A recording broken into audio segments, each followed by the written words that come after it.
Hey, I'm Bree, and this is my sister Jules. I'm an English teacher. And And together, we drink wine as we unpack the brilliant writing of the hit 90s sitcom Boy Meets World. Cheers! Cheers! What are we drinking?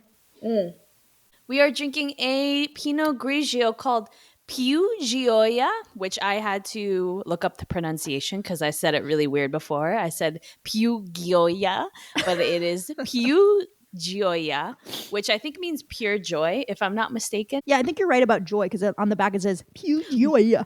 More joy. More joy. More joy. Yes. More of that head in the clouds, can't stop smiling, dancing around blue sky and sunshine joy. And you know what? That's how I feel drinking this. I really am enjoying this. What do you think? I am Piu Gioia-ing this. I have allergies, so I'm going to admit that I'm not really able to taste it as well as I would like. It's like a sunburst. But I think I like it. The most forward flavor is definitely green apple. I don't know if you're getting that. Oh, yeah. It's supposed to have vibrant flavors of pear, green apple, melon, and citrus. The green apple is definitely what I'm tasting the most. It's a lean, dry white wine with a light body and a refreshing profile. Cool. Yeah, I don't know. I wonder if it's something you ate, because I'm getting a very pleasant aftertaste. Okay. I'm just getting more of the green apple, the melon, the citrus at the end. It's a little bit toe-y. Toe jam. Yeah. Like the taste that I think of when the Beatles sing that song and they talk about toe jam. What's that song where they say toe jam? Oh, Juju Abba Igna. Toe jam football. Yes. Yeah. This is the taste I associate with that particular line of that song. Okay. Never thought that we would be describing wines as a lyric. I think I have synesthesia, guys. You definitely do. Weird things, yeah. Like days of the week have colors in my mind, and this is that lyric in that song. By the way, this is our wink order. We're gonna get through each wine. We're gonna talk about it, and if we like these wines, we'll order again from Wink, and if not, then we'll try a different subscription box. But, all right, let's get into the episode. So we watched season 2, episode 2, title Pairing Off. Synopsis: Cory becomes aware that everyone is part of a couple except him. Air date September 30th, 1994. Was written by Glenn Mercer, directed by David Trainer. Viewers 19.3 million, just a little bit under the last episode. My first impression was, we getting risque. We're talking about adult themes. I loved this episode. That was my first impression, and I have a lot of things I want to say about it. But this episode made me emote more than I think any episode in the past has. I was like oohing and ahhing. I was laughing. By the end, I literally went, oh, I love him so much. I know you did that. And I know all of the audience reactions, you were going right along with it. The and the oohs, you were doing that. All of it. And my other first impression was, oh my God, I am obsessed with Casper, the movie. The actress who played Wendy was in Casper. She was the mean girl who wanted to have the party at her house. Yes, that's her? Let's have the party at my house. Yeah, her. That's her. Oh, I knew she looked familiar. Right? And then her name was Wendy. So, of course, I thought of Casper Meets Wendy. That was probably a tie-in. And the teacher, for a hot minute, like the substitute teacher for the health teacher, I thought that she was the actress who played the mom who comes through the stained glass as an angel, but it wasn't her. She just kind of looked like her. But for a hot minute, I was like, oh my God, 2 actors from Casper. I love Casper so much. So we open up and 2 teenagers are making out in the hallway. What an opening scene. Yeah. Richard and Cindy. I was kind of clutching my pearls a little bit. I was like, right? On this show? Yeah. In the hallway? Yeah. So I thought this was very risky for them to do, because I think a lot of parents would probably be like, whoa, what are you watching there? Yeah. I'm glad you brought this up, because I was thinking that as well.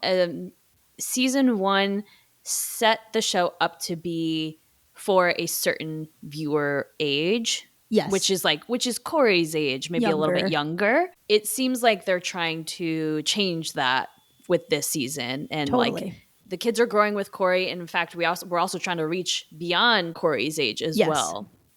Yeah, we are skipping 7th grade and we're moving up to 10th grade, and I'm like, whoa. Yeah. Hickeys. I'll speak. Because I'll speak for myself. I certainly wasn't doing or I was thinking about it, but I wasn't doing any of that stuff in 7th grade. Maybe some of my classmates were, but it really, for me, did not become a prevalent part of my life until high school, if I'm honest. Same. And they're kind of acting like Cory's in high school, but he's in junior high. It's we've totally skipped junior high here and we've just moved on to high school. Yeah. Speaking of skipping grades, I was thinking there's only 7 seasons of this show, and we do get college years. So if my math is correct, we might skip a grade or two. Because they're in 7th grade in season 2.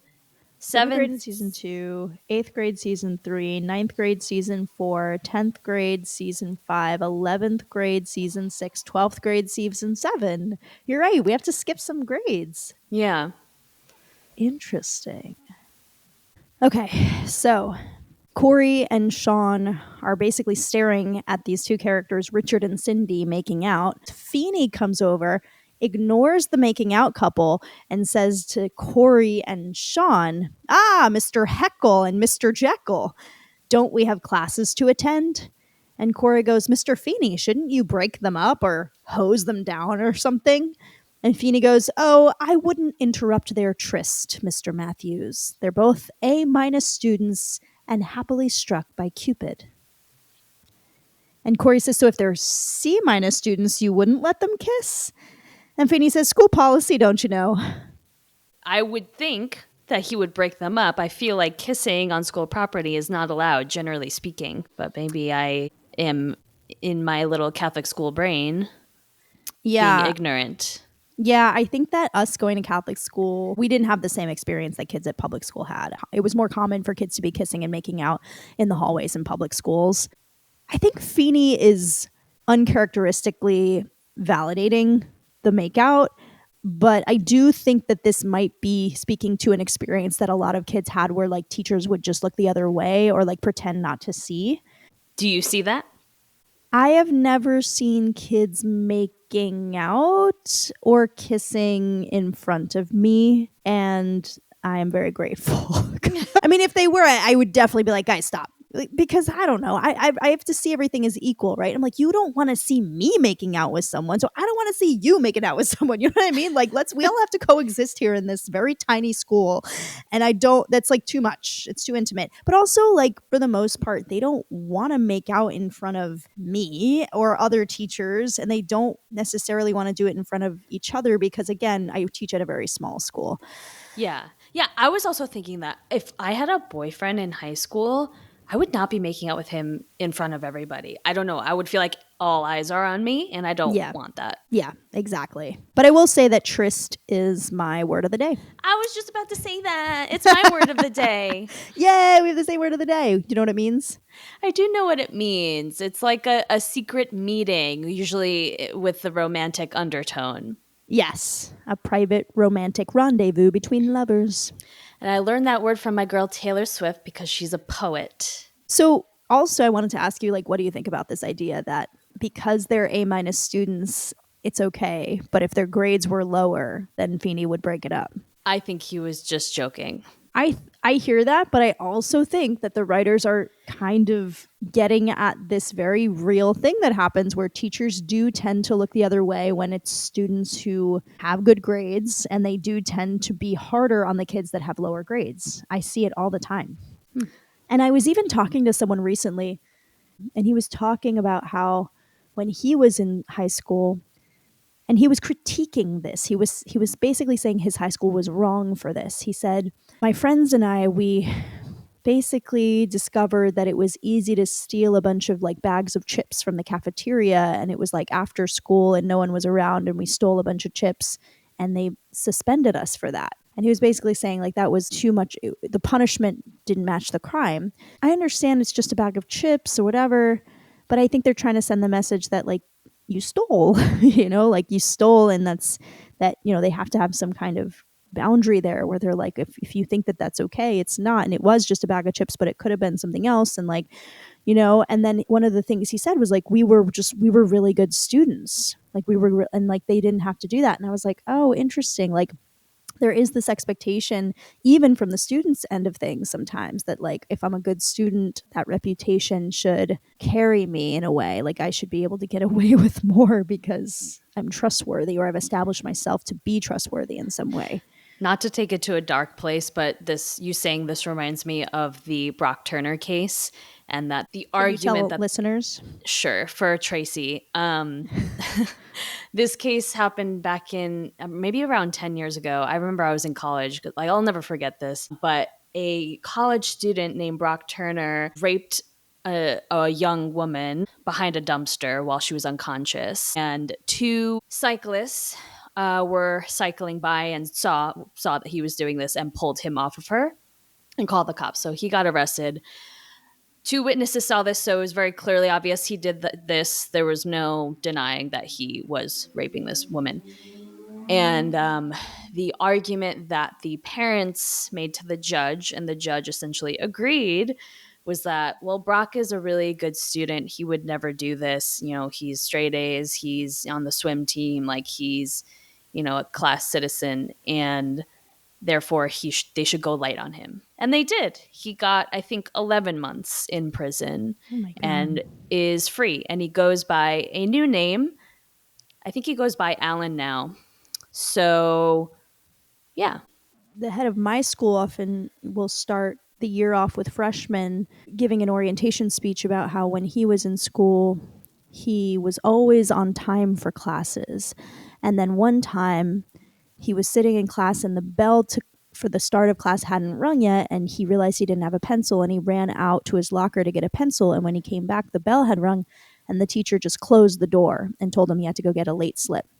And he was shocked and he couldn't believe it because he's like, but I was in there already, and you know I'm always on time, and I was just getting a pencil. And I'm not saying like in that case he shouldn't have been given the benefit of the doubt, but like the point of his speech to freshmen is always, here in our space, in our school, your reputation is going to matter.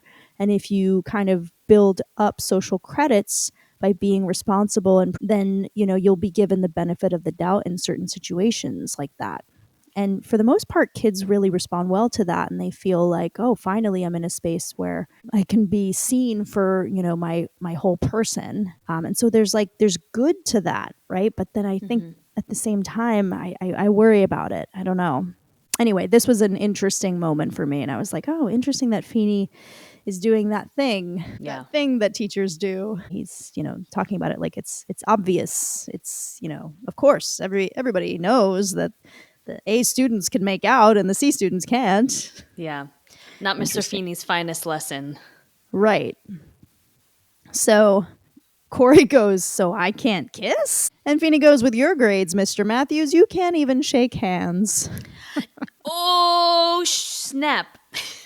And then Cory says, just watch, Mr. Feeney. By the end of the year, I plan to have an A+ average and a hickey.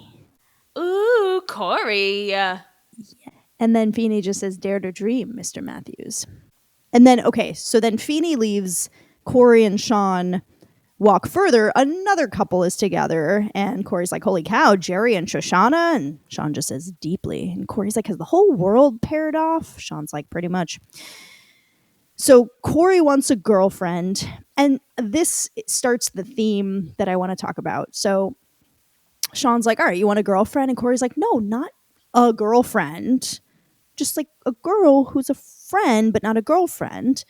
And Shawn says, how about her? How about the new girl? And Cory's like, no, I mean, I don't know her. And then he looks at Shawn, and Shawn looks at him, and he's like, shut up. Cory says that he wants someone who he knows, someone where they know each other. And that was the thing that really struck me, because, and like, I'm going to circle back to this later when he finally like is about to go on the date with Wendy. At first, like, he's about to go on a date with her and he doesn't know her at all. Like, he barely knows her first name, but even if he did know her first name, he still doesn't know anything about her. And that's the awkwardness. And then they kind of both realize, yeah, we don't know each other. Like maybe it's weird to go on a date, you know? Mm-hmm. And I was like, "Oh my god, like this is how I feel on these dating apps." Like this is Mm. exactly what we're doing is we're just going on dates with people that we don't know at all. We don't Mm-hmm. even know people they know. We don't know where they grew up. We don't know their family. We don't know anything. And we're supposed to like manufacture some kind of experience that feels intimate, but it's impossible because we just don't know each other. And I've finally realized like I think I just need to start going out and just like hanging out with people and trying to make friends and like not jump to I'm trying to find a romantic partner, but just Mm. start with like I'm just trying to make connections. I'm just trying to make Yeah. friends. And then if something evolves from there, cool. But and like that's what Corey and Wendy ultimately decide to do is like let's just be friends and then see where we go. And I literally want to say right now what my takeaway is because that was my takeaway. I was like, oh my Mm. god, this is helping me to realize that it's normal to feel that way, Mm. and that I need to just embrace that it's not natural to go on dates with people that you don't know, right? Yeah, absolutely. We're in such a unique period of time where it's normalized to go out with people that you've never met and to really have your first conversation with them in person somewhere and you don't know anything about them really, maybe a few quick facts, like fundamental facts about them, but you don't know them on a deeper level. You don't know their friends or family or their background, and you're like learning it all for the first time. And so there's an immense amount of pressure that comes with that, right? Because you're putting yourself out there, first of all. Second of all, you are likely wanting to develop a relationship. So there's pressure to that extent as well. As somebody who did do a lot of dating on apps and ultimately found the right person through an app where I didn't know them at all. And now it's like I've always known them. That's also like the interesting part about it, too. Yeah, like it worked for you, and I Yeah. can speak to the fact that I see you guys together, and I'm like, oh my god, they really do click, and it worked. Like it Yeah. happened for you. Yeah. I wouldn't say that's the norm. It kind of is becoming the norm. A lot of Well, people I mean, I do, don't yeah. know how. I think that we got lucky in that we feel like or at least I feel like I've known him forever. And Yeah. I felt that very early on. So Corey says, I just want someone where we know each other. And then Topanga walks in and he's like, someone like, Topanga, Topanga, my honey. May I call you honey? And Topanga just goes, no. I laughed at the way he said my honey. I just thought that was so funny. I laughed at Topanga just very quickly being like, nope, you cannot call me that. I loved that. I was like, good for you, Topanga. And Corey's like, Topanga, my girl, my friend, my girly friend. Believe me, I don't want this any more than you do, but everybody around here is pairing off, and I think you and I should spare ourselves a lot of uncoolness and walk through life together. I love that he said that. I know. Foreshadowing. That's exactly what Very I thought. cute. Because it's exactly what happens. It In literally the is. times they're together and the times that they're not, if the breakups, the scandalous kiss, they still walk through life together. Exactly. And Topanga goes, Corey, my dear little butthead, may I call you butthead? And Amazing Corey comeback. goes, sure. And Topanga says, I can't walk through life with you. And Corey says, is there someone else? And Topanga says, there's everybody else. Ouch. Damn. What a diss. Literally I anyone don't but you. want to go out with you because I would rather date everybody else that exists before you. But Topanga says, Corey, when guys and girls go out, first they fall passionately in love, then after a week they hate each other. So for one great passionate week, we'd lose a friendship that could last a lifetime. That was really profound of her to say. And she's absolutely right, She's which absolutely right. reminds me of I thought back to the relationships I remember happening when I was in seventh grade, and they were always like, they felt like semester long, like years long, but really it was like 2 weeks. Yeah. People were dating for like 2 weeks, and it was like such a big deal. And then they would Yeah, break up and then never talk again. exactly. And so She's I right. think she's absolutely right. They have a friendship and she's wise enough to know, like, no, we're not going to do this because we're friends. And that friendship means more to me than a fling for a week. And you could see this as, if you view it through the lens of like fatalism, if you believe that people do have like fates that they're destined to live out, they both sense that they're meant to be in each other's lives, but they're handling it differently, right? Topanga's Yeah. like, I do see you as a lifelong person for me. You know, you're going to be in my life for a long time, and therefore I don't want to make this romantic. And Cory feels the same way. He feels a connection to her that he can't quite explain. And so for him, it's like, let's get together. You know, like they just have different ways of approaching it. Yeah. Yeah. So Topanga says, you know, don't worry, there's someone out there for you. And Cory's like, give me a name. And then he turns to Shawn. For the record, I dumped her. And Shawn's like, that's how I saw it. So my favorite line comes up. So then we get a scene change. Shawn and Cory are in health class. And Shawn says that their health teacher's out sick again. And Cory says, health teacher sick again? Not a lot of credibility. That was a great line. Great line.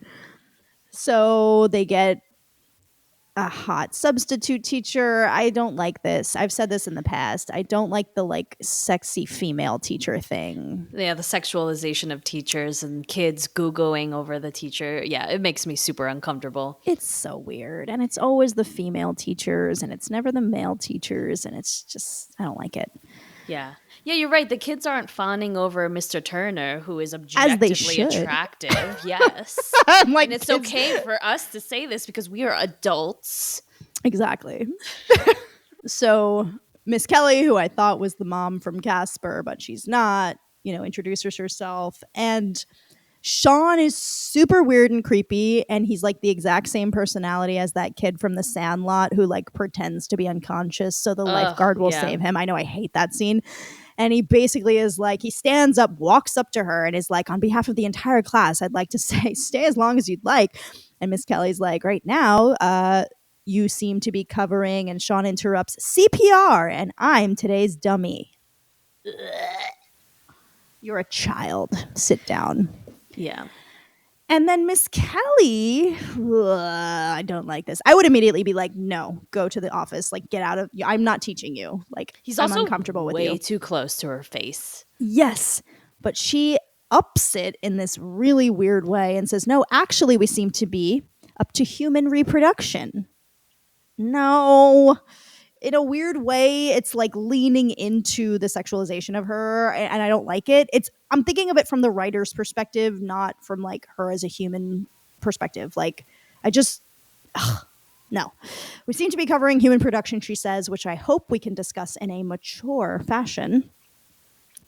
And Shawn says, oh, stop being so young, to the group. And then he's like, you know, I'm not as young as they are. Ah, Shawn, no. And he says, I've stayed back like 50 times. And Miss Kelly says, really? How old are you? And Shawn says, 24. And Miss Kelly says, really? What are you doing in a 7th grade classroom? And Shawn says, I'm a cop. And Miss Kelly says, sit down. And that's when I was finally like, thank you, finally, geez. And then Shawn says, all right, but I'm watching you. Cringe. And then Miss Kelly's first question to the group, no introduction, no easing in, no diagram, no open your book to this page, no let's review. All right, who can tell us the name of the organ where the eggs are stored? Yeah, no context. Like, what? Officer, and she calls on Shawn. I don't like it because, do you know what I mean? There's like an undercurrent of flirtation. Are you getting Yeah, that? yeah, she's feeding into it. Yes. Yeah. In a way that's icky to me. I agree. And Shawn goes, sorry, Miss Kelly, I don't have that stuff. I can name the stuff I have, or at least what I call them. Yeah, there is like a severe epidemic of boys not knowing anything about I shouldn't say boys and men not knowing anything about the female body. And it's Crazy. crazy and misogynist. It's misogynist. It's terrifying. It truly scares me. Like, it's really scary. I'm like, you don't understand how humans come into this world. Like, for me, it's the lack of curiosity. You know what I mean? Like, I would want to Yes. know if men gave birth to people. I'd be like, wait, How how the does it hell does any of happen? this work? Like, Yeah. right? Yeah. I'd be Yeah. fascinated and curious, and I'd want to know everything about what's going on inside their bodies to make this person. Yeah. And it's like there's no curiosity. It's like how do you not understand what happens to every other person you encounter in your life? Half the people you know are people with Yeah. ovaries, Right. and you just like walk through life not knowing what happens to them. Right. Yeah. What? They don't know. They don't even know that there's different holes. Like, they don't know that there are 3 holes down there. Yeah. Anyway, so then Cory pretty accurately explains that, like, the egg drops down through the Philistine tubes, he says, instead of He says Philippine. Philippine. Philippine? I thought he said the Philistine tubes instead of the fallopian tubes. And that, the sperm meets the egg, and like one of the sperm wins, and then, they birth a Cory, and Cory goes through life and has no idea what the hell's going on. And Miss Kelly basically says, And yeah, that's teen angst. Miss Kelly's like, yeah, that you pretty much got it. Like, cool. And then she asks any questions, and Cory kind of like calls her to him and says, how do you get a girl to say hi? Great question. Which is like the other end of things, right? Then there are the kids that know everything about how it all happens, but don't have the social skills. And Yeah, you're right. This is speaking to like a phenomenon of teenhood where, like, it is true, I find, that the kids who are flirty and making out and are very much on the edge of having that experience that could very well bring a child into this world are the kids that are so busy with all that social stuff that they're not studying. And the kids that are studying and know everything about how it all happens are not always the ones that are out there on the verge of doing the act. Do you know what I mean? So I find that totally. Yeah, no, that's a great point. They're the ones that need that information the most at that time. The wrong people are getting the right information. So we get a scene change. Cory and Shawn are in the hallway again. More people are coupling up. Shawn says, stop obsessing, man. You're going to pop a lobe, which I thought was out of character for him. Because, like, how does he know what a lobe... Does he mean like his frontal lobe, like the lobes of his brain? Is that what he meant? Because I was thinking earlobe, and I was like, that's a weird thing to say. I thought earlobe too. But I don't think of Shawn as a character that knows what the parts of the brain are called. Yeah, but then why would he say earlobe? Right. To your point, the writer probably meant like something in your brain. Yeah. But then again, speaks to like, why would Shawn say that he doesn't even know how to spell? Exactly. You know? Totally.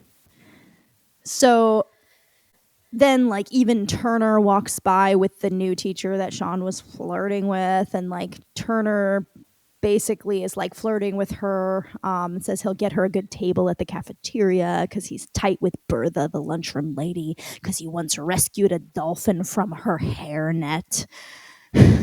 And then Feeney walks by flirting with a teacher age appropriate for him, and he says, he's acting principal now, and the pressures would be daunting for a man half my age. Fortunately, I have a vitality that belies my years. What ultimately I, as like an educator, was thinking was, oh wow, so what Cory's learning from these two experiences is like men need to basically brag to women about their qualifications, their strength, their, you know what I mean, what they're able to provide or do, and that's how do you get a woman. So Cory's like, I'm the only one who doesn't know how it's done, or he says it more like a statement, I'm the only one who doesn't know how it's done. And Shawn's like, listen, I think I found something that kind of works. And Shawn's technique is to literally just run his fingers through his hair. He just like runs his fingers through his hair, and some girl like all the way on the other side of the hall just goes, hi, Shawn. And Cory's like, wow, from across the hall. Shawn goes, yeah, I got a 30-foot range. Cory's like, what, you just jerk your head?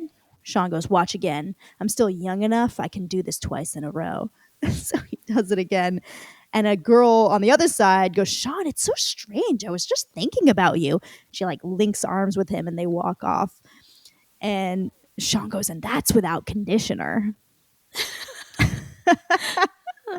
So Cory tries it and he's running his fingers through his Brillo hair. Brillo hair. I feel so bad for him. I love him. And Topanga's like, and it just like escalates because nothing's happening. So by the end, it just looks like he's grabbing his head and like having like a horrible migraine. And Topanga's like, Cory, what is it? And Cory's like, you were just drawn to me, weren't you? And Topanga's like, no, I thought you had head lice. Are you all right? And Topanga absentmindedly kind of flips her hair, and then a boy behind her goes, Topanga, I was just thinking about you. And then he links arms with her and they walk off. So Cory goes, I need no hair. Aww. I thought we were going to get another one of those scenes where he puts on a wig and he gets the duck hair. Oh, God. I was laughing so hard at that episode. So then we get a scene change and we're in the Matthews house and we're in the kitchen and Eric and Rebecca, new character, walk into the kitchen. Morgan and Amy are heading off to a soccer game and Eric walks in with Rebecca and he's like, now, hi, Mom. It's kind of a new relationship, so don't say anything too embarrassing. And I love Amy for this. She goes, oh, hi, Rebecca. He wet his bed till he was 12. Oops. Oh, my God. Embarrassing, but also hilarious. Because, like, I took it as that's not true. She just made it up to be funny. And I thought that was, like, a funny, cool mom thing to do. So Eric and Rebecca sit down. Oh, I loved this moment. So this actually made me soften to Morgan. And I thank the character Rebecca for this. Eric says to Morgan as he's, like, settling down in the table with Rebecca to study for their math test, hey, Weasel, you want to move your stuff off the table? We got to cram for the math test tomorrow. And Morgan says, my name's not Weasel. It's Morgan. And Eric says, I thought you liked it when I called you Weasel. And Morgan says, I never liked it. You like it so much. It's your name now. Weasel. And Rebecca says, what an assertive little sister you have. And I like it. I locked in on that and I was like, she is assertive. And I should appreciate that more. As a feminist, because we don't value assertiveness in young girls. And we often call young girls bossy. And I hate that word because it's sexist, because we don't call boys bossy. They're assertive. And it's a good thing and it's a positive thing. So I was like, you know what? You're right. Morgan is assertive and I like it. Okay. Rebranded. Done. And then Amy kind of undoes it. She says, oh, it's the uniform. When she takes it off, she has a vulnerable side. I'm almost certain. And then they head off to soccer practice. And then Amy's like, remember what we learned last week? And Morgan says, don't kick the coach. So Morgan and Amy leave. And now Eric and Rebecca are alone in the house. And long story short, Rebecca basically wants a tour of the house. And Eric is very excited about that. So, and it's like very heavily, she's very flirty and suggestive, and it's implied that she is interested in being alone with him in a room, probably upstairs. Were you thinking anything at that point, by the way? Yeah. Yeah. I was certain that she was trying to get him upstairs into a bedroom so she could make out or potentially do more. So I knew right away, especially given Eric's reaction, that this was going to be a very interesting dance. It was going to be an interesting scene for him because clearly he's never, had sex before and certainly never like brought a girl up to his room or a bedroom in general. And so it would be interesting to see how he reacts to this because she's being very forward about it. 100%. I definitely, as a woman, as a teacher, I was like, no, her character is realistic, actually. Like, it is realistic for a teen girl to be interested in having an experience with a boy and for her to like want him. And for her to be assertive in her. Oh, good. I love that. I didn't finish that sentence. Assertive. God damn it. She's being assertive, period. Yeah, period. She is. You're so right. I did not even think about that. So her recognizing the assertiveness in Morgan and appreciating it primes us to, okay, so she appreciates assertiveness and she is assertive and she values that in girls. And we're meant to, or at least, wow, this is fascinating. Thank you for saying that. You're so right. Because I just softened to Morgan by being like, you know what, she's assertive and good for her. So now I need to do the same for this girl. I always did, though. I was like, you know what, she's real. And you know what's really, I'm just thinking about this now as we're talking about it. What's refreshing about this episode is there's no sense that the audience should feel that Rebecca should be ashamed of wanting to go upstairs with him. Like, that's not the point. Like, the point is, well, we'll get to the actual point, but it's not supposed to be a bad thing that she wants to go upstairs. Right. Totally. I totally agree. She's not, I think, unfortunately, at that time, what the sort of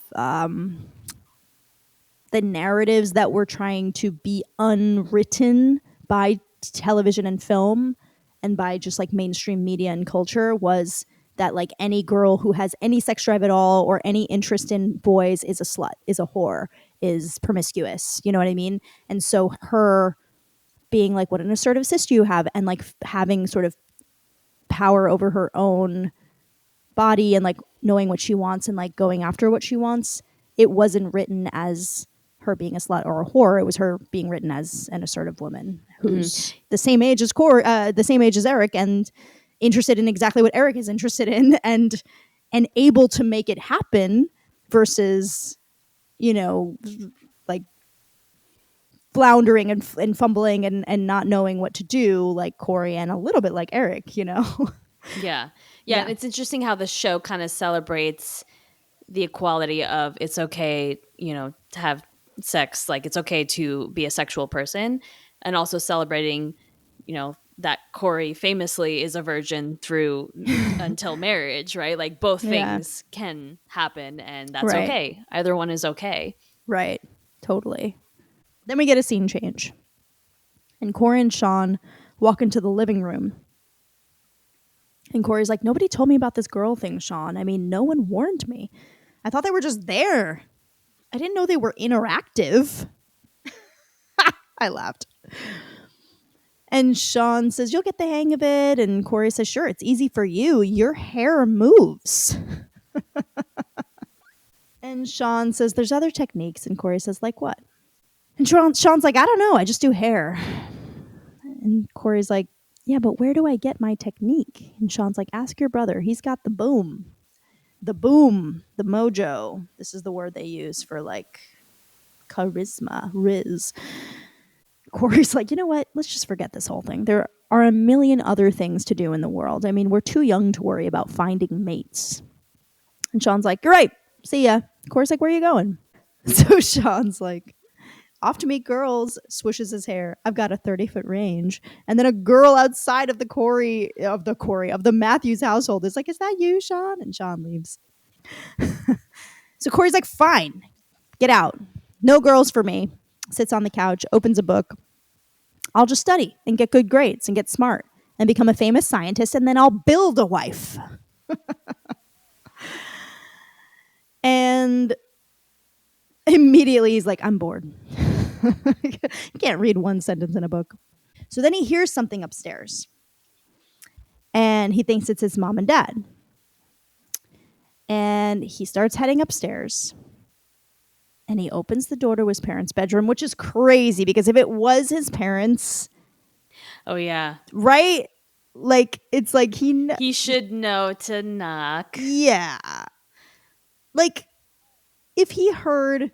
What did he hear? He hears, like, music, right? And then probably, like, muffled sounds of people making out, or at least a little bed creak or something. And if I thought it was my parents, I would never open the door. Yeah. So this was a little far-fetched, but we had to move forward with the plot. So Cory opens the door, and Eric and Rebecca are making out on the bed. Ooh. Oh man, scandal, scandal.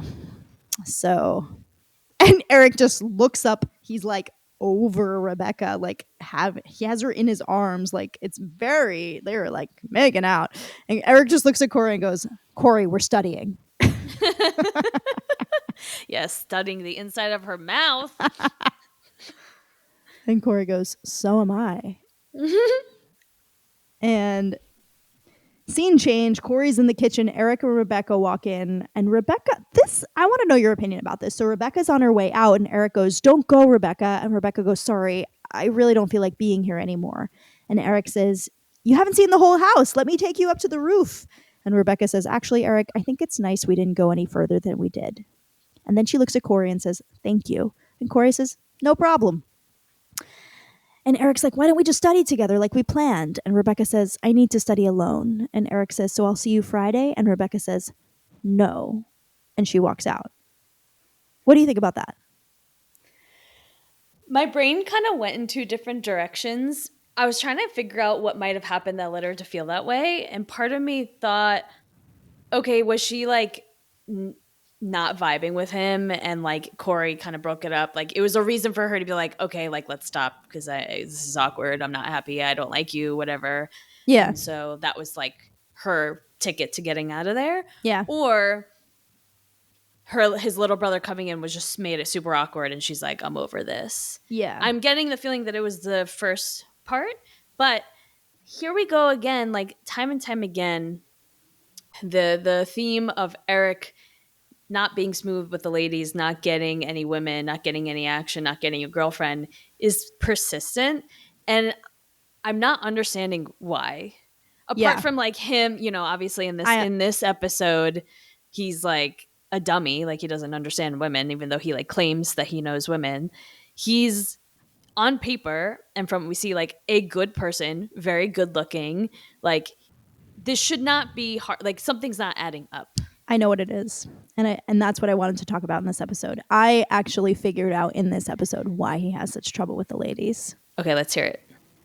It's because he's not authentic. It's the theme we talked about in our last episode. He's not himself.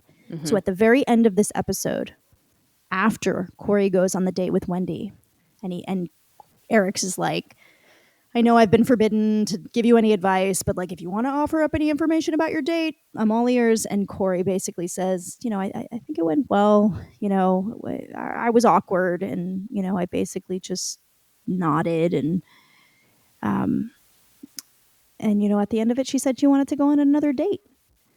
And Eric is like, "Okay."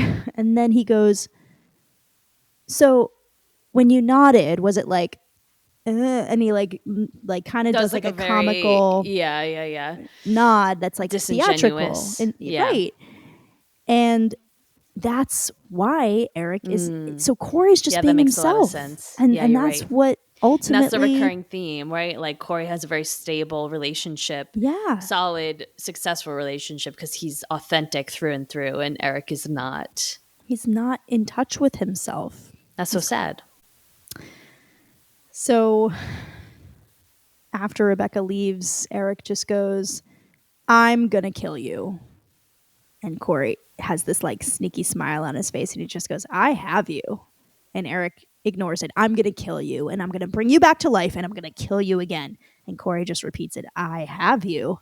And Eric's like, "What? What do you have? You have what I have. Nothing."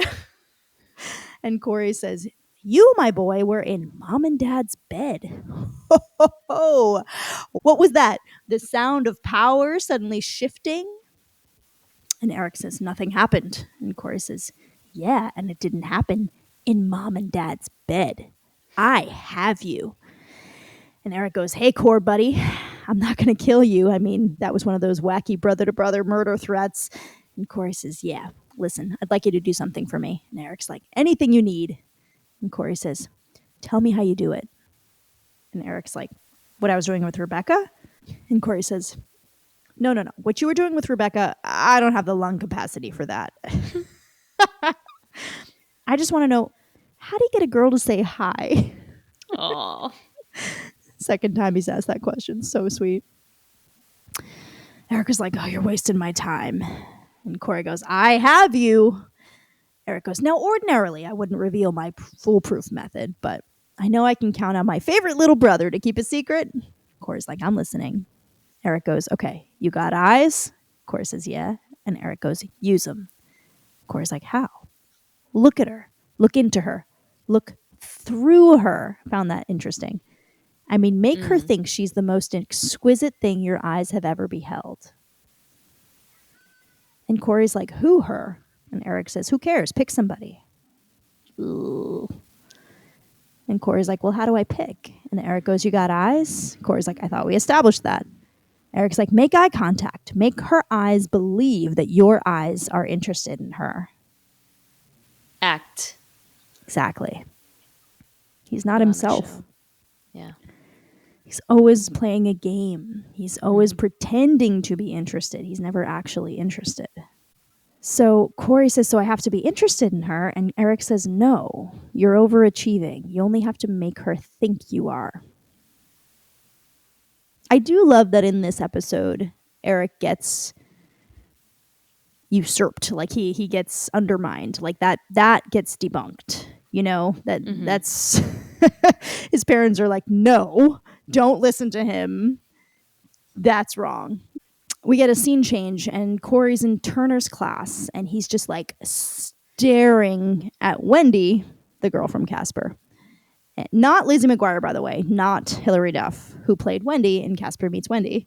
As Cory's staring at Wendy, and here we go, I'm about to go on about a 5-minute rant, so get ready, sit back, pour yourself another glass of wine. Turner is talking about Tom Jones. He literally makes one-off comment, and I am about to talk for 5 minutes on it. He goes, let's hear it. So we find in Fielding's novel, the character Tom Jones is absolutely irresistible to women. Isn't that right, Matthews? And I went on a deep dive of Fielding's novel. So he's talking about the novel, The History of Tom Jones, A Foundling, by Henry Fielding. Do you know what a foundling is? Let's start with that. No. Okay. A foundling is a baby that's like been left on a stoop or something. Like it's found, and then usually another, it's like a bastard, quote unquote, right? Like some other family ends up raising that baby. So Tom Jones is an infant that is left in the bed of this wealthy magnate in, England somewhere. His name, the magnate's name is Allworthy, Squire Allworthy. And Squire Allworthy walks into his bedroom one day and there's just a baby in his bed, an infant. It's just been left there. And he's like, oh my God, what? And he lives in this big house with his sister Bridget. And he calls on the maid to, handle the baby. And then he finds out that the mother of the child who left the baby in his bed, her name is Jenny Jones. And she's like the servant of a local educator in the town. And basically, to like save Jenny Jones's reputation, Allworthy sends Jenny Jones away. It was a plot device. And then he has his maid raise Tom Jones in his house. So Tom Jones becomes his like adopted son. Meanwhile, Bridget, his sister, who I said lives with him, marries this guy, this like captain, who they birth a child named Master Bilfil. And the captain dies. Anyway, so Master Bilfil and Tom are like the same age and they grow up together. Tom is like kind of a ladies' man. Like he is this. It's so interesting. The reason I'm going into this is because Tom Jones, I was like, oh, this is an interesting reference to make in Boy Meets World, because Tom Jones is a little bit like Eric in that he's very like impulsive and very passionate and makes like quickly gets into bed with women and like wants to kind of like save them multiple times in the book he like one time he breaks his arm trying to save Sophia, who's like the love of his life, and then they profess their love to each other after he like breaks his arm trying to save her. And then later he gets banished and he's like in London and he has like an affair with this mistress named Mrs. Waters, and he like, they're found in bed together, and then he like tries to protect her honor. But What I'm not mentioning is that first, before Sophia, before Mrs. Waters, the first girl that he falls for is Molly, who is the daughter of Black George, that's his name in the book, who is the gamekeeper of Mr. Allworthy's estate. And Tom Jones gets Molly pregnant.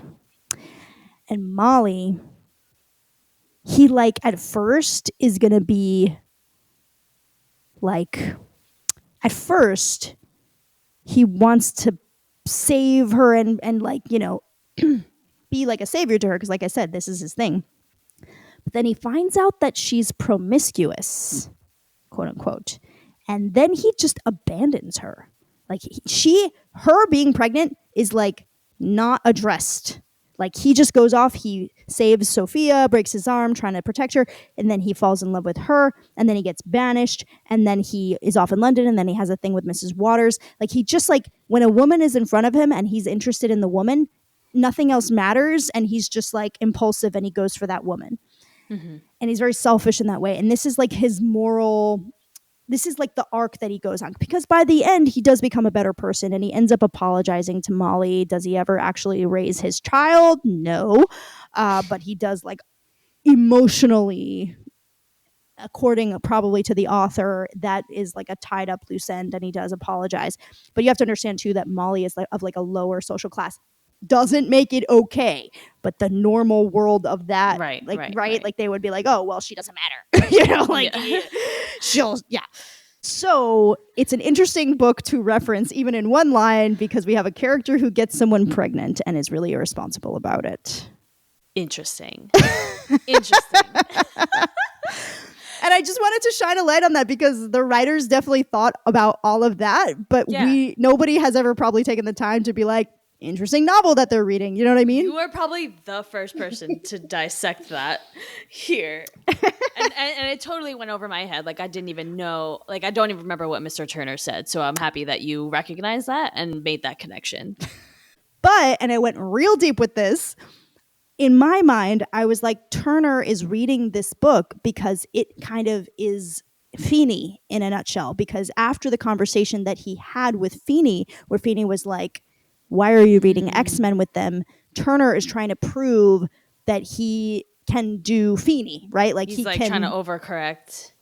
He's trying to overcorrect. Exactly. Interesting. These are the conversations that I promise you are happening in the writing room that we do not get to hear. No, and I'm glad that they have a voice through you in this tiny podcast. After Cory said, I read the page you handed us with the reading assignment on it, the bell rings, and then I laughed when Turner went, yay, yay. Do you feel that in your core? Sometimes. I'm like, oh my God. Goodbye. So Cory's been staring at Wendy, right? So Wendy's like, what? And Cory's like, oh, I was just looking at your hair. It's I'm very interested in your hair. And Wendy's like, why? And Cory's like, because it's interesting hair. I mean, it's very exquisite hair. It's the most exquisite hair my eyes have ever beheld. And Wendy says, well, actually, I did comb it differently this morning. And Cory's like, so with all that said, would you be interested in going out with me? And I was at the edge of my seat. I was like, oh, what's she going to say? And she goes, all right, I guess so. When? Well, she's a great actress, by the way. She was sussing him out and she was like, okay, like excellent acting. Where is she? You're right. She did do a good job because she was not quite sure, but she was like, all right, well, I guess, you know. It was, right. Yeah. So realistic, like intelligent. I just was like, oh my God, she's great. Cory's like, tomorrow after school. And Wendy's like, okay, see you then. So she leaves. Shawn's like, has a brand new couple taken shape before my very eyes. And Cory's like, what can I say? I've got the boom. So this was my favorite scene. Now we're in the bedroom with Amy and Alan. This is when they find the earring.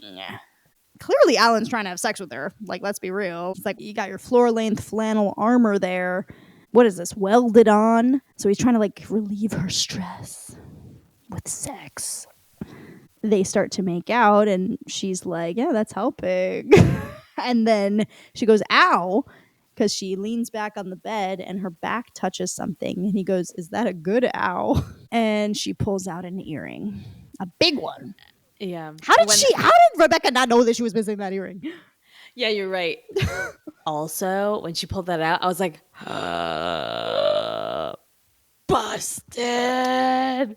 Yeah, and I was so dumb because I was so into the Eric plot line that I was like, oh my God, he's in so much trouble. And I jumped to that and I totally forgot that it would look like Alan's cheating. Oh, yeah. And I love that he was offended that she didn't even suspect it. Exactly. I feel like that's such a real thing. Alan, yeah, because she's like, what is this? And Alan, like, nervously is like, it's not yours. And Amy's like, no. And he's like, well, no idea. Honestly, I don't know whose earring is that. And Amy reads it right away and is like, Alan, sweetheart, I'm not accusing you. And Alan's like, why not? And she's like, I know you're not having an affair. And Alan's like, oh, you think I'm safe? You think other women aren't attracted to me? And you know what? I was like, Alan, you definitely get hit on at the grocery store. Oh, Because yeah. you are an attractive man. He is. That's called a secure relationship. And that's truly my dream. Like, I want a partner that other people hit on. Because I want a partner that is obsessed with me but gets hit on by other people. Because I'm like, okay. I could not disagree more. I don't want that at all. I'm Really? way too jealous of a person. And it's not that I don't trust my partner. It would be like I could not handle somebody else flirting. That's I'd be like, because you're a Scorpio. yep, exactly. No, I'm like, as long as I know that you only want me, I'm like into the fact that other people want you. Because I'm like, exactly. Because my partner's hot and I know it. So Amy's like, Alan, sweetheart, I know there are still many women that still are attracted to you. And Alan says, you don't sound very threatened. And Amy's like, I'm threatened. I know I could lose you at any moment. And Alan's like, oh, stop that. You just found an earring in our bed. And Amy's like, I know, a cheap, tacky one. The kind of thing a teenager would wear. Eric! Alan says he'll have a talk with him, and Amy goes, no, I will talk to him. I don't want any of that father-son winking thing going on. I don't want to see you go, son, what you did was wrong, and then, attaboy. I thought that was a nod to old sitcoms where that was absolutely the narrative of like, attaboy, you know, like the women were the sluts, the men were, you know, the fathers were proud of their sons for getting some action. And I'm so happy that that was not the narrative this time. It was very refreshing, very important, and potentially ahead of its time. Like a show like Friends, for example. Like I feel like that was still stuck in a lot of that problematic thinking. Absolutely. Whereas this, and Friends I think came after Boy Meets World. So I think that this was a great, really good moment. And I like that Amy wanted to be actively involved. I like that both parents went and talked to Eric together. I thought that was excellent. Eric's like about to go to bed. He's like literally in bed, like covers over him, and he sits up and he's like, hello. And Alan's like, you want to tell us anything? And Eric's like, not yet. And then Amy just holds out the earring and Eric goes, now I've got something to tell you. And Amy's like, we found this in our bed.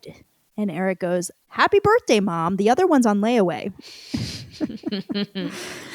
Nothing happened between me and Rebecca, if that's what you're thinking. And Amy says, why should we believe that nothing happened? And then Eric goes, look at my face. Do I look happy? And Alan goes, nothing happened. I actually thought that was pretty funny. And Amy says, well then, I'd like to know what you were doing, bringing a girl into our room. And Alan goes, and don't give us some lame-o excuse like she wanted a tour of the house. Which is funny because she did. And Eric's like, okay, we were on the roof replacing tiles when we fell through the ceiling, and luckily your bed broke our fall. Which they kind of set us up for that when she was about to leave, and Eric was like, what if I showed you the roof? Yeah. I thought about that too. And Alan's like, Eric, you're in some big trouble. Cory walks in and he goes, hey, go easy on him. I need this brother. He taught me how to get what I want from a girl. Amy goes, excuse me? And Cory goes, he taught me how to get a date, and it worked big time. And Amy goes, oh, I see. And who is this girl? And Cory goes, I don't know her name. And Amy goes, you don't know her name? That was the right response. I was like, yes, good. Yes, this is not okay. Good. And Cory goes, not yet, but I'm going to find out before I make any type of commitment. And Amy goes, how can you manage to ask a girl out if you don't know her name? And Cory goes, all part of Eric's foolproof method. And Eric is like, Cory, get the phone. He's twitching. Yeah. Amy's like, oh, Eric has a foolproof method. And Eric's like, ring, ring. And Alan goes, go ahead, Cory. And Cory goes, well, first you pick a girl, any girl. Amy's like, just old anybody. And Cory goes, yep. And then you pretend you're interested in her. Now, you don't really have to be interested in her. I thought you did, but Eric said that wasn't necessary. Oh, my God. Eric's like, ring! And Amy's like, that's what you told him? Eric goes, what? Doesn't matter what I told him. I'm dead. And Amy says to Alan, you had the big sex talk with him 2 years ago. What did you tell him? And Alan goes, not that. How could you think I'd tell him that? Amy's like, Alan, I'm not accusing you. And Alan's like, oh, yes, you are. You're accusing me of this, and yet you refuse to accuse me of having an affair. That hurts. He's still on that. He's still hurt. Alan, focus. And Amy's like, Cory, I know you look up to your brother, but I want you to go to your father for advice on this subject. Eric has some explaining to do about his own behavior with girls lately. Which he does, because as you're recapping this, I'm realizing how, like, you know, in Cory regurgitating all the things that he's learning from Eric, Eric is like, cut it out, like knowing that what he's saying is messed up. Yeah, exactly. Cory says, I know. And Amy says, what do you know? And Cory says, pretty much everything. I kind of walked in on them. And then Eric just starts singing, Amazing Grace. And Alan says, how could this happen? And Eric says, Dad, Rebecca sat down on the bed and she went like this. And then he makes this like very inviting like gesture, like, come here. And then Alan just like silently turns to Amy and looks at him like, well, what was he supposed to do? And Amy's like, so this is her fault and you bear no responsibility. Yes. Yes. Yes. Yes. Yes. Yes. Yes. Yes. We're not saying it's all on Eric, to be very clear with people that are frustrated with this other side of things that's like definitely being pushed a lot, right? And I will admit that I'm frustrated too with a little bit of like the other extreme of the narrative. Women can do whatever they want and they can do no wrong because they're women and they've been, you know, oppressed in the past, and like now they should have the opportunity to just like act like men used to act and with no repercussions because, you know, they deserve this because they earned it because they, you know what I mean? That's like not I don't how that works. It's not how it works. I don't agree with that either.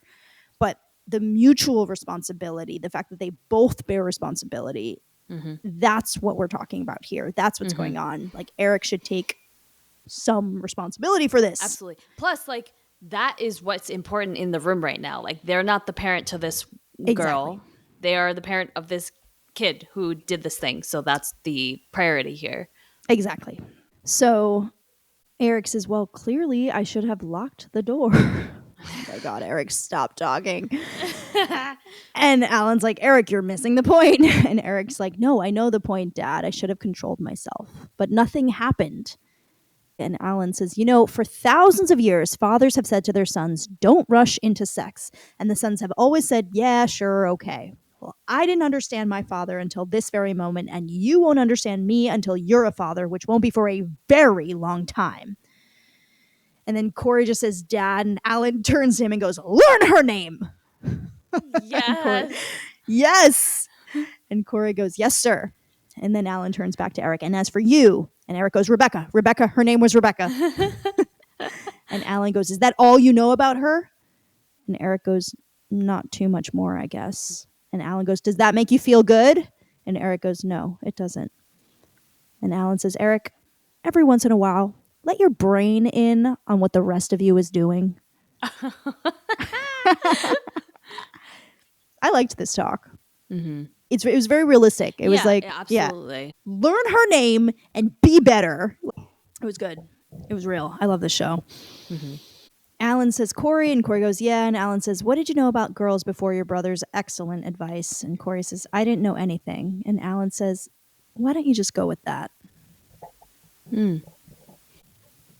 I think Alan knows his son and trusts that Cory will do the right thing because he's kind of proven that time and time again. Talking about this show with you is actually doing some therapeutic work for me. Like, I don't know if you're feeling that. How so? Like, I am revisiting my childhood by going through all of these things with you, like by hashing out a lot of these themes with you. And it's just like making me solidify a lot of my values and what I believe and who I am as a teacher, as a person. And like specifically with this theme with Cory, with love and like dating, and especially at this very uncertain time in my life where I'm single. I think this is like the longest I've ever been single, and it's also the oldest I've ever been as a single person. This is helping me remember to be myself. And I think I've been really scared about time. And I think I'm kind of jealous of Cory, the character's time that he has, right? Like you don't have to put on airs and try to get a partner when you're a kid, because you can just live your life, hang out, and it'll just happen, naturally. And when you're an adult, it's not that easy. Within the past like 4 months, I'd say I've had quite a few situations where I was definitely being like Eric, where I was like mindfully like, okay, I'm going to make eye contact with them. But I was so in my head the whole time about making sure I was coming across a certain way that I had no idea by the end of the date if I actually liked them or not. And it confused me. And then like I ended up breaking up with them, or like ending it, and they were like really surprised. And I was like, yeah, I guess they are surprised because they didn't really get to know me at all. Like I didn't show them my truth. Is that do you think that would be one of your takeaways for this, of like Yeah.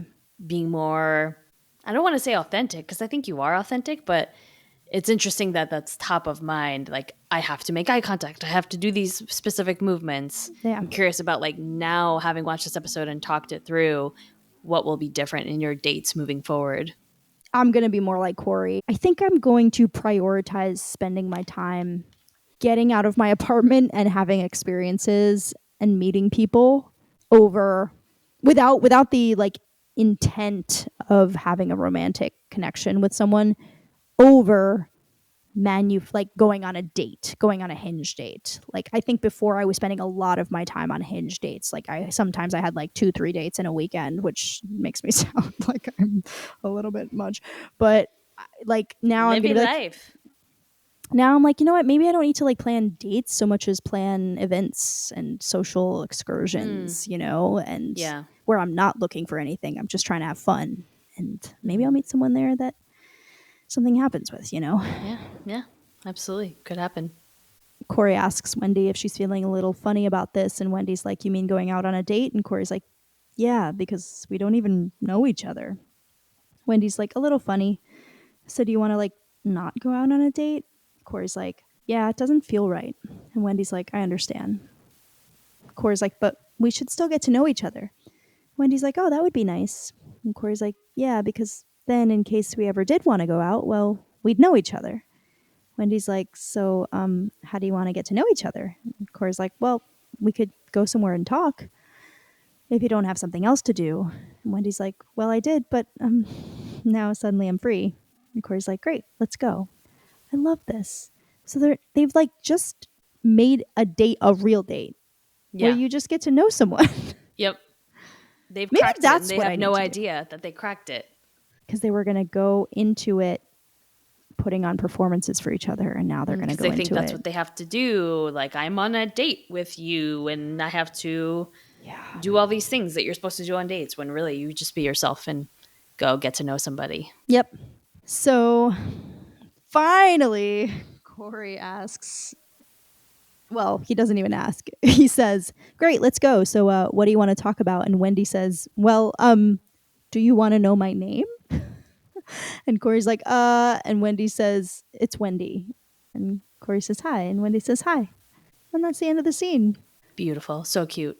And then we get that final scene where Eric and Cory are in the bedroom, and Eric's like, look, I know I've been forbidden to give you any advice on any subject ever again, but if there's any information you'd like to voluntarily offer about the current events in your life, I'm listening. And Cory's like, you want to know how my date was, basically? And Eric's like, yeah. And Cory says, I had a real good time. And Eric asks what his technique was. And then Cory's like, look, I know you know everything there is to know about women, and I don't know anything, so I did what I do best. I was real nervous, and I nodded a lot. And Eric's like, did she like that? And Cory says, I don't know, but when we were done, I asked her if she maybe wanted to go out again, and she said, yeah, I would. And Eric says, cool. And then he's like, And Cory's like, what? And he's like, so how did you nod? I mean, was it like this? And so, yeah, we get that, like, it's working for Cory because he's authentic, just like it worked for him in the last episode when he was able to be himself. He finally defeated the bully, right? That's what an odyssey is, right? Coming back around to being, secure in yourself and who you are, and returning to your true self. Yeah. And Eric is going to be on like this lifelong odyssey, I think, of finding himself, of truly figuring out who he is. You're right. That is his odyssey, to put it that way. Side note, did you think that Cory's laugh was authentic? Because I thought it was authentic at the very end. Oh, really? I kind of missed that. You should watch it again. It was so adorable. But I think that was the actor that was like, thought that was so funny, and he like had a genuine laugh. It made me giggle. So cute. I have so much love for Ben Savage. I don't even know him. I just really, I can just tell he was just a wonderful kid. Just seems like a really sweet, I don't know. Maybe I'm wrong. Maybe he's a really good actor and he's actually a jerk, but I don't know. But the teacher in me can just tell. Yeah. All right. What were your takeaways? I think I've been clear about my takeaways throughout. Yeah. I think my takeaway is the same. And I want to apply it to relationships in general, of like, it's always better to just be authentically yourself than trying to put on some sort of mask to have people like you, because people will see right through that. So you're going to be authentically yourself? Yeah. I kind of Luckily, am too. I feel like for the most part I am, but that's not to say I don't have my own insecurities. So it's about being very mindful of that. Yeah.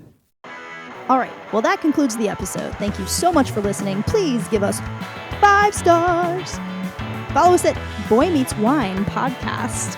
The name of the wine we had today was Piu Gioia. And theme song credit goes to Julia Rosa. Next week's episode is Season 2, Episode 3, Notorious. Cory learns that it's hard to do the right thing. Bye! Bye!